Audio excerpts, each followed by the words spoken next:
공교육 전문가들과 정보 격차를 해소하고 나만의 진로도 모색해보는 입시의 정석 시간입니다. 올해 수능 시험을 앞두고 평가원 주간 모의평가가 지난주에 치러졌습니다. 이 의대 증원과 무전공 선발로 인한 정원이 확정된 뒤 처음 치러진 모의평가여서 관심이 더 컸는데요. 먼저 영상 보시고 전문가와 이야기 나눠보겠습니다.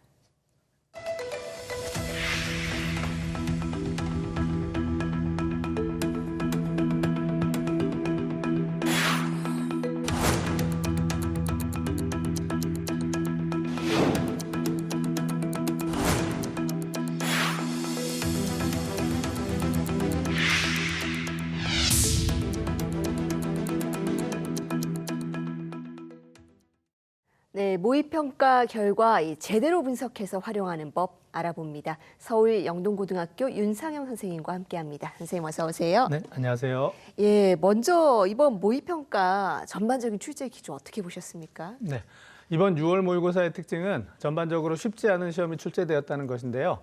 지난해 수능은 국어, 수학, 영어가 모두 어려워서 역대급 불수능이라는 평가를 받았습니다. 근데 이번 6월 모의고사 역시 지난해 수능만큼은 아니지만 국어, 수학, 영어 모두가 만만치 않은 난도를 보여서 변별력을 확보한 시험이었다고 볼 수 있을 것 같은데요.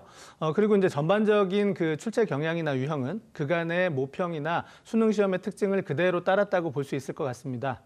물론 영역별로 질문 방식이나 문제 배열 순서의 변화가 약간씩 있기는 했지만 전체적으로 보았을 때 그간의 시험들과 크게 차이가 없다고 볼 수 있을 것 같습니다. 네, 지난해 수능만큼은 아니지만 비슷한 수준으로 출제됐다라고 볼 수도 있겠는데 그럼 과목별로 특징 빠르게 짚어보겠습니다. 먼저 이 비중이 아무래도 높은 국어와 수학 어땠습니까? 네. 국어는 지난해 수능과 비교해서 비슷하거나 약간 쉽게 출제되었다는 평가가 많습니다. 그렇지만 상대적으로 평이했던 선택 과목과는 달리 공통 과목을 좀 어렵게 느낀 학생들이 제법 있었을 것으로 생각되는데요. 학생들이 일반적으로 좀 어렵게 느끼는 독서 영역에서 아주 어려운 제재가 출제되지는 않았지만 지문의 그 직접 연계 비중이 좀 낮은 편이라서 약간 좀 까다롭게 느꼈을 가능성이 높다라고 생각이 되고요. 문학 영역에서는 비연계 제재인 현대시의 작품 해석이 약간 좀 어렵게 느꼈을 뿐 그 외의 작품 해석은 좀 무난한 편이었다라고 생각됩니다. 다만 작품 해석에 비해 문제를 해결해가는 과정이 쉽지 않았기 때문에 학생들이 느끼는 체감 난도는 조금 더 높지 않았을까라고 예상이 되고요. 수학 역시 그 지난해 수능과 비슷하거나 약간 좀 쉽게 출제되었다라는 평가가 좀 많기는 합니다. 전반적인 출제 기조는 기존의 수능 문제와 크게 다르지 않았지만 문제 배열의 변화가 있어서 학생들이 익숙하지 않은 그 문제 배열로 인해서 혼란을 겪은 좀 수험생들이 좀 있지 않았을까라고 예상이 되고요. 통상적으로 그 공통 과목의 22번 문제는 항상 수학 2에서 출제가 되었거든요. 근데 이번에는 수학 1에 수열 문제가 출제되었고요. 수학 1이 출제되던 15번 문제에서는 수학 2의 적분 문제가 출제되면서 문제 배열이 기존의 패턴과 조금 달라졌습니다. 자, 전반적으로 선택 과목은 역시 국어와 마찬가지로 평이하게 좀 출제되었고요. 공통문학은 변별력 있게 출제된 편이라고 생각됩니다. 네, 전반적으로 공통 과목은 어렵게, 선택 과목은 상대적으로 좀 수월하게 이게 특징이라고 할 수 있겠네요. 영어의 경우에 특히나 좀 까다로웠다는 반응들이 많습니다. 영어와 탐구 영역 분석 부탁드리겠습니다. 네. 영어는 이제 영어의 그 난도에 대한 평가가 기관마다 조금씩 다르기는 하지만 전반적으로 지난해 수능과 비교해서 약간 비슷하거나 약간 조금 더 어렵게 출제되었다는 평가가 많습니다. 유형 자체가 달라지거나 새로운 유형이 출제된 경우는 별로 없지만 문항 자체의 난도가 상대적으로 높은 편이라서 학생들이 느끼는 체감 난도가 조금 더 높았을 것으로 예상이 됩니다.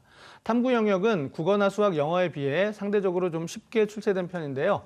물론 이제 탐구 영역의 특성상 과목별 편차가 있기는 하지만 전반적으로 지난해 수능보다는 쉽게 출제되었습니다.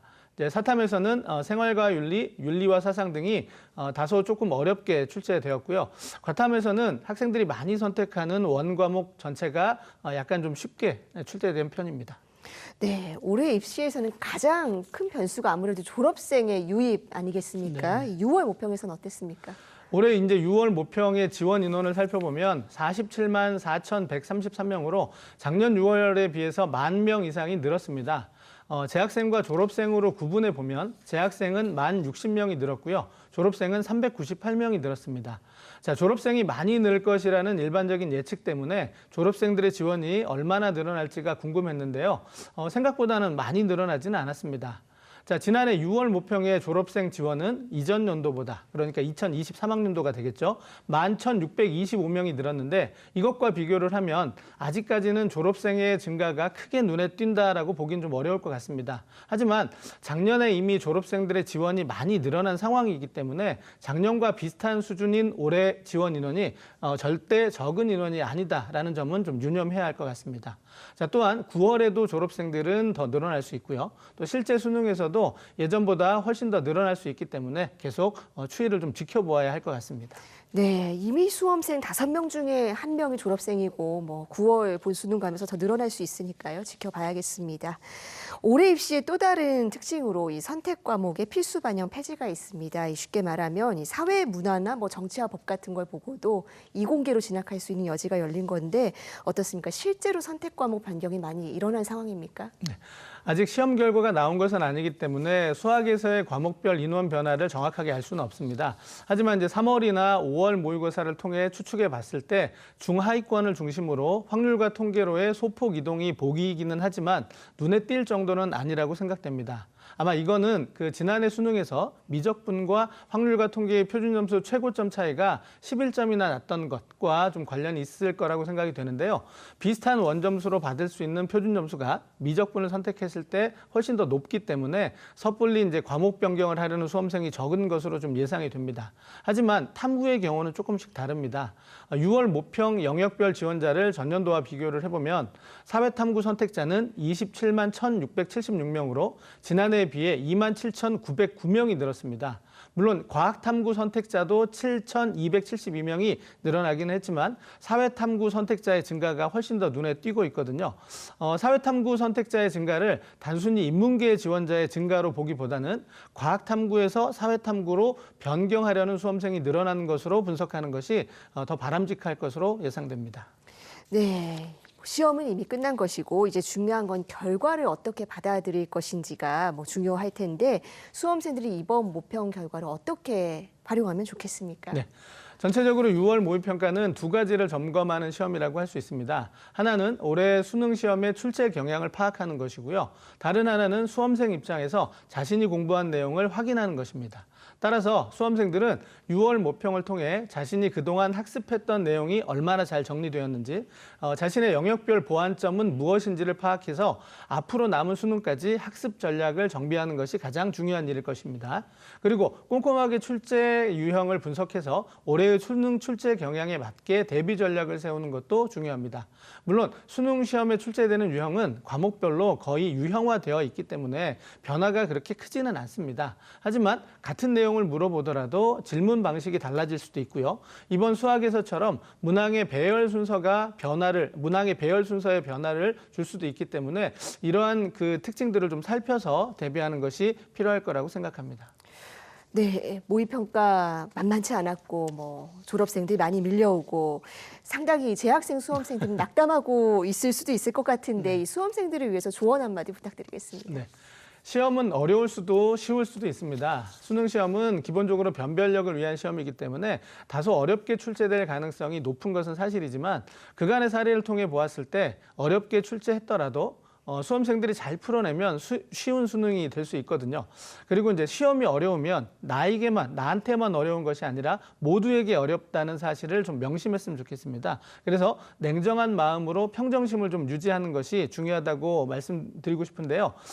이제 재학생들 입장에서 경험치가 적기 때문에 1교시 국어가 좀 어렵게 출제되면 쉽게 흔들리는 경향을 좀 보이는 경우가 많습니다. 우리 재학생 여러분들은 마인드 컨트롤을 통해서 끝까지 최선을 다해서 시험을 보는 것이 중요하다라는 말씀을 좀 드리고 싶고요. 그리고 이제 아직 수능까지 남은 시간이 좀 많습니다.